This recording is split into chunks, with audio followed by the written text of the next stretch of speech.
Greetings, everyone. This is Dr. Ellen bringing you the third video in a series of videos entitled Pilipinx Diaspora Decolonization Process. Today, we are featuring Jamela Santos from Guahan, who will be discussing the importance of addressing historical trauma in the Filipino community in Guahan as a way to build solidarity with Chamorro movements for sovereignty and self-determination. I was born and raised here on the island of Guahan. And as a young person, I admit that I did not love my experience as a Filipina growing up here. I think I was hurt and angry. And as I came into consciousness, starting in my early 20s, and this is still happening about 20 years later, those feelings, they shifted dramatically. And of course, I value who I am because of all of my experiences, both painful and sweet. And I think I have a little bit of an understanding now of the dynamics and the layers of complex relationships and histories that made my own identity as a Filipina so confusing, especially on this island. So within the last couple of years, I've had this fantasy of marching through our island's annual Liberation Day parade with rows upon rows of my Filipino brothers and sisters wearing t-shirts and carrying banners and posters that express this sentiment that you see up on the screen. Pinays and Pinoys for Chamorro self-determination. When our island celebrates Liberation Day, it's referring to the specific date, July 21st, set forth in the 1940s, to commemorate the supposed liberation by the United States military of the island from Japanese occupation.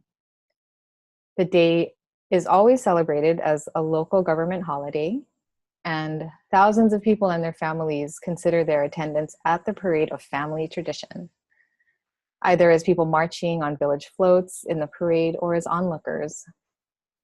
It's very popular every year to celebrate this day. And so back to my fantasy, I've dreamt of gathering Filipinos and Filipinas from all over the island who want to put their minds and hearts towards supporting the Chamorro people's quest for self-determination, and who want to make such a bold statement at this massively attended celebration of Guahan's reoccupation by US colonizers. And sometimes this dream feels really far away. I'm not being dark or hopeless. I'm projecting what I feel is my own rather slow progress in being part of the movement to make this a reality. The militarization movement seems to move way faster than my healing process. So what's my approach? I'm a clinical social worker by profession. And I think this contributes to my tendency to want to trace the origins of people's hurts or unhealthy behaviors back to the earliest, possible place that it can be traced. And as a clinician, this sometimes translates into me trying to learn a person's family history, whether intergenerational or historical trauma exist, patterns, community struggle, information that is more or less attainable.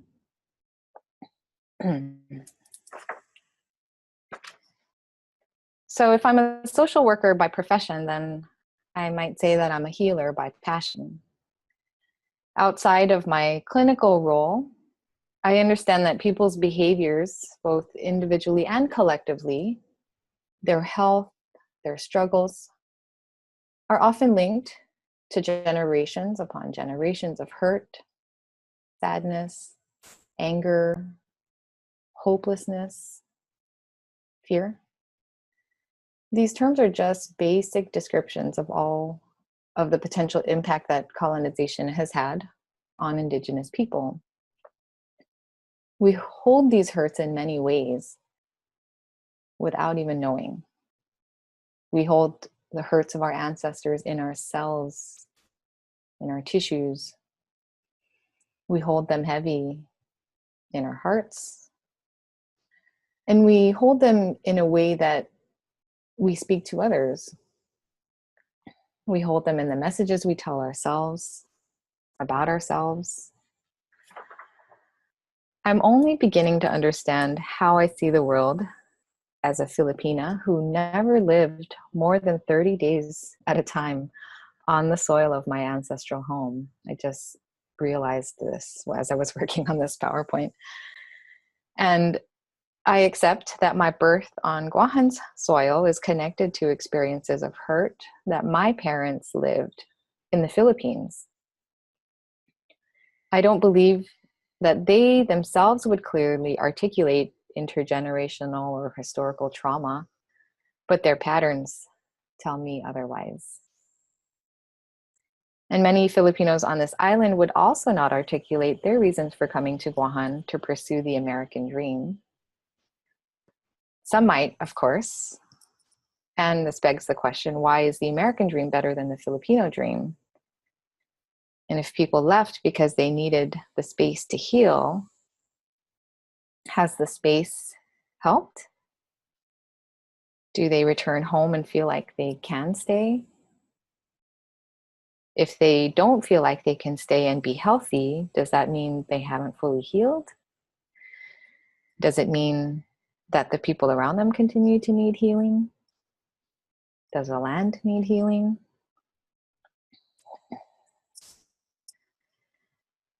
So the fine print that I'm throwing into this discussion is about my privilege.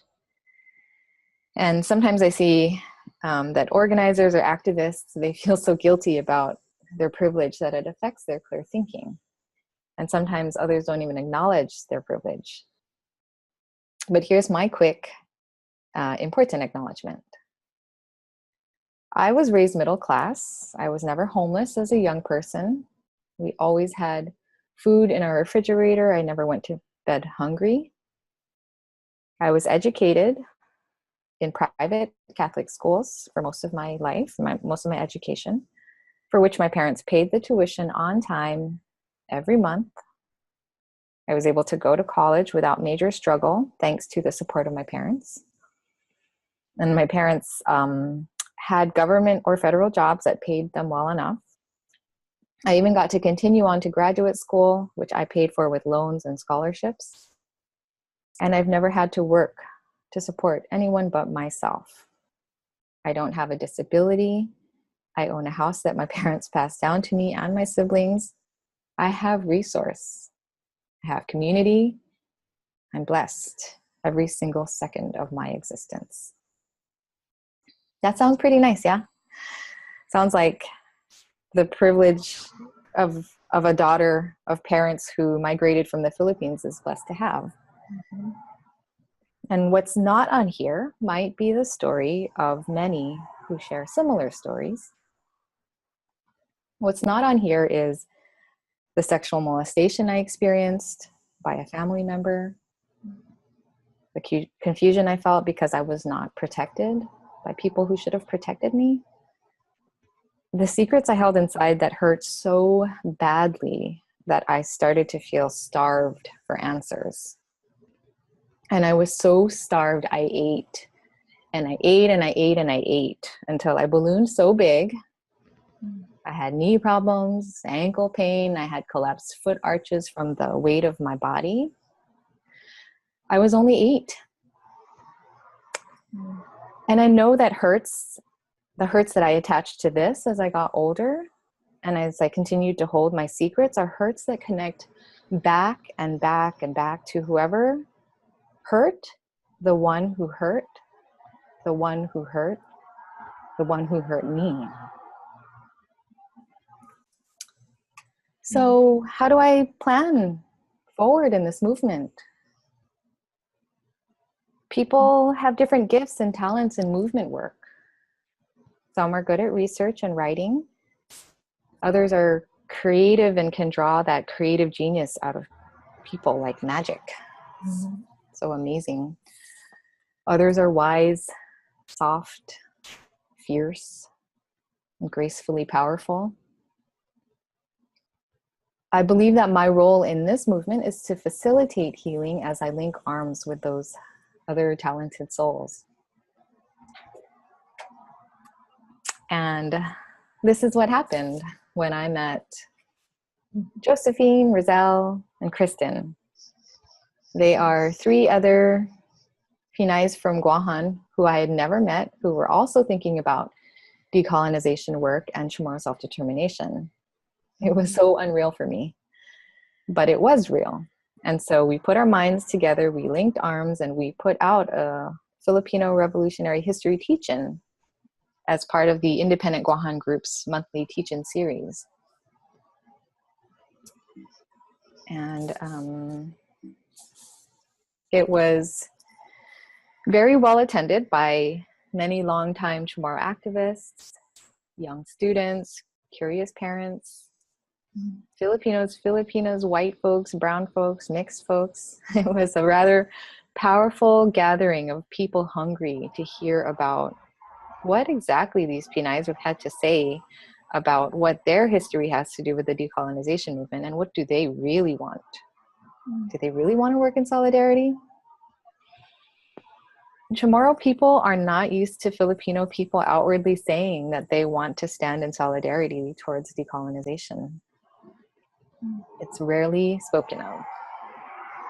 And there are a few Filipino and Filipina activist leaders, and the ones who are out there have begun this conversation already several decades ago, and they have been helping us through this process. So just understanding more about the history of our peoples has really helped me to understand the pain and trauma I experienced from a different perspective. As these became clearer, I have more space in my psyche. I have more space in my psyche to grasp what decolonization means for me on this island. I know it's important for young people who were born here in Guahan to know their ancestry. If there's a chance that they can form a strong identity as a Pinoy or Pinay on this island, then I believe there's a chance that they can better be equipped to understand dynamics between their Chamorro and Micronesian peers. How can they deeply know these things if they know little to nothing about their own people? And how can we heal and act in healthy ways in our work if we know, or if we do not know, what it is we are healing from? These are my questions, and these are my answers.